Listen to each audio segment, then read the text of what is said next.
A pill that can be virtually 100% effective against HIV has been made more readily available by the Ontario government. And while some fear this will lead to riskier sexual activity, AIDS activists say this will only help in the battle against HIV.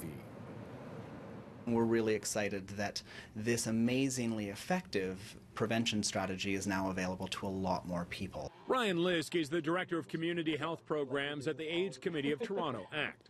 He says the province adding pre-exposure prophylaxis, such as Truvada, to the list of publicly covered drugs 2 weeks ago offers a chance to bring at-risk people into the healthcare system by providing strict parameters around the prescription.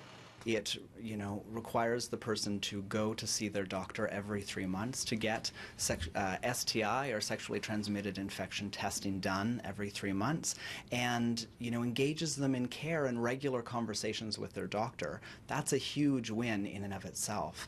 Lisk feels those regular visits with a doctor will help ease fears that the one-a-day pill will lead to riskier sex in the gay, bi, and queer community, which already has the highest rates for STIs and HIV of any group.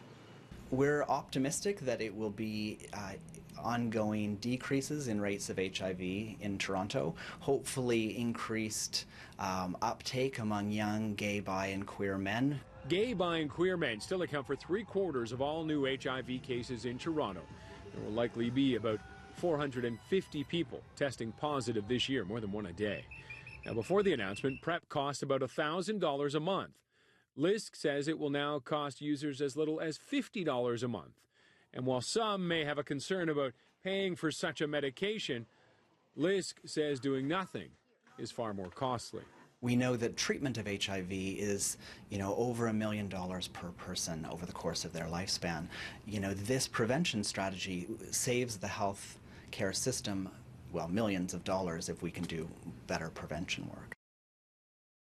And coverage varies from province to province. In Quebec, the provincial drug program covers PrEP for HIV treatment and prevention. In British Columbia, for example, they are in discussions about the availability and accessibility of PrEP.